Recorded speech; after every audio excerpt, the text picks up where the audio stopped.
मैं नौजवान भारत सभा से हूँ और पूरे देश के अंदर अभी हम लोग एक अभियान चला रहे हैं फिलिस्तीनी जनता के संघर्ष के साथ। आज समर्थन देने के लिए यहाँ पर आए थे। अच्छा, जब भी फ़लस्तीन की बात होती है, हमारे मुल्क में भी बहुत सारे उनके लिए संघर्ष होते रहे हैं, लेकिन यहाँ की जनता ये कहती है कि फ़िलिस्तीन के बारे में यहाँ संघर्ष करके या यहाँ कोई भी प्रोग्राम करके या फिर यहाँ पे कोई भी प्रोटेस्ट अगर किया जाएगा, उससे फ़लस्तीन को कोई भी फ़ायदा नहीं पहुँचता।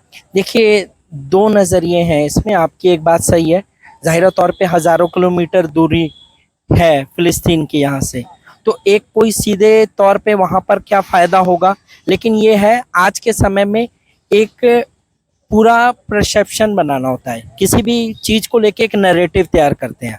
जो ऊपर की मीडिया है, जो पूंजीपतियों की और कॉरपोरेट मीडिया है, वो ये नैरेटिव बनाना चाहती है कि फ़िलिस्तीन के अंदर जो संघर्ष है वो एक धर्म का मसला है। हम लोग ये मानते हैं, और फ़िलिस्तीन के अंदर फ़िलिस्तीन अटैक कर रहा है और इजराइल आत्मरक्षा कर रहा है। कॉरपोरेट मीडिया और अमेरिकी मीडिया यही दिखा रही है। सच ये है कि ये घटना 7 अक्टूबर जब हमास का हमला होता है इजराइल पे, ये घटना वहाँ से शुरू नहीं होती। ये घटना 1946 से शुरू होती है, जब इजराइल नाम का कोई देश भी नहीं था। इजराइल को बनाने वाले यूएन थे। अमेरिकी और ब्रिटेन की साम्राज्यवादी ताकतों ने अपना एक सैन्य अड्डा बनाना था मिडिल ईस्ट में। सेकंड वर्ल्ड वार के बाद वो जान रहे थे कि तमाम उपनिवेश उनके ख़त्म हो रहे हैं, तो मिडिल ईस्ट में उनको अपना एक सैन्य अड्डा बनाना था। उस सैन्य अड्डे को बनाने के लिए उन्होंने इजराइल को यूएन की मदद से वहाँ पे प्लांट किया। और अब हम लोग देख रहे हैं कि वो जो छोटा सा, हम लोगों के पास अभी नक्शा भी था पोस्टर पे, जो मुश्किल से 10-12% धरती पे इजराइल बसा था, आज वो वहाँ पर लगभग 90% पे या 88% जमीन पे कब्जा कर चुका है। यानी वो सारी जो ज़मीन है वो फ़लस्तीन की फिलिस्तीन, और पूरी तरीके से पिछले 1.5 सालों से गाजा में जो बमबारी हो रही है और गाजा को खाली किया जा रहा है। पिछले अभी हम लोग 2 महीने से जो देख रहे हैं कि वहाँ पे बच्चों तक खाना भी नहीं पहुँचने दिया जा रहा। पिछले 1.5 साल के अंदर 50,000 60,000 से ज़्यादा वहाँ लोगों की मौत हुई है, जिसमें 66% महिलाएं और बच्चे हैं।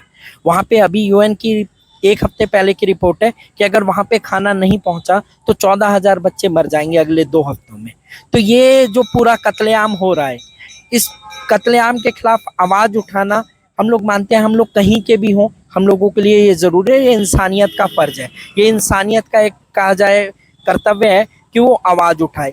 और सिर्फ भारत की बात नहीं हो रही कि हम लोग यहाँ पे, तो हम तो बहुत चंद लोग यहाँ आवाज़ उठा रहे हैं।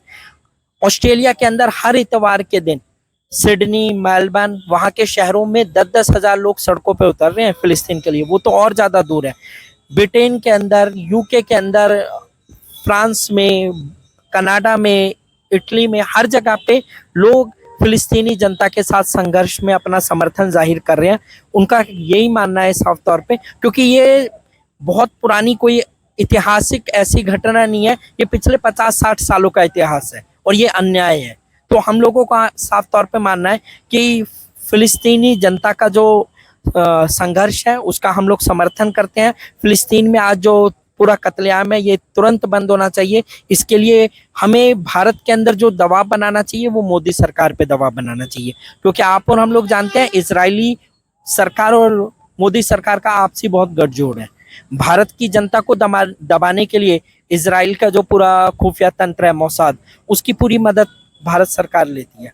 तमाम यहाँ के एक्टिविस्टों को दबाने के लिए, उमर खालिद से लेके तमाम लोगों के जो भीमा कोरेगांव पूरी षड्यंत्र है, उसके अंदर भी उनके फ़ोनों के अंदर जो सॉफ्टवेयर प्लांट किया गया पेगासस, वो पूरा इजरायली कंपनी द्वारा बनाया गया, इजरायली मोसाद द्वारा बनाया गया था। तो हम लोगों का साफ तौर पे मानना है कि भारत को सरकार पे हमें दबाव बनाना चाहिए कि भारत सरकार अपने तमाम कूटनीतिक संबंध खत्म करे, इजराइल एक आतंकवादी देश घोषित किया जाए। इजराइल के तमाम जो, हमारी लड़ाई वहाँ के आम जूइश से नहीं है। अमेरिका के अंदर एक बहुत बड़ा संगठन है जूइश फॉर, हाँ, पीस फॉर जस्टिस, वो भी इस फिलिस्तीन के साथ है और इजराइल के खिलाफ है। तो जो जैनवादी, जैसे भारत के अंदर हिंदू अपने आप में खतरा नहीं है, असल में ना मुस्लिम खतरा है, असल में हिंदुत्व की जो आइडियोलॉजी है, जो आरएसएस की आइडियोलॉजी 1925 से शुरू हुई। भारत के अंदर पिछले 12-13 सालों से हिंदू मुसलमान रह रहे हैं, कोई दंगों का इतिहास नहीं था, अंग्रेजों ने आके वो इतिहास बनाया। 1857 के बाद उन्होंने फूट डालो और राज करो की नीति के बाद हिंदू मुस्लिम दंगों की शुरुआत कराई और उसी तरीके से हिस्ट्री को लिखना शुरू किया। ये हिंदू शासक हैं, ये मुस्लिम शासक हैं। असल में आप देखें, औरंगजेब का दौर हो, किसी भी मुस्लिम शासक का दौर हो, उसके जो मनसबदार थे वो तमाम हिंदू थे।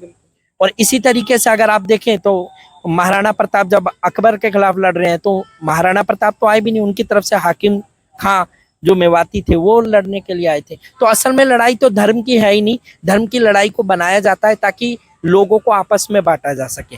असल लड़ाई बड़े कॉरपोरेट की मुनाफे के लिए है और वो मुनाफा तभी अपना बना सकता है जब जनता को धर्म के नाम पे, नस्ल के नाम पे, मजहब के नाम पे बांट दे और उनको बांटने के बाद उनसे मुनाफा निचोड़ सके।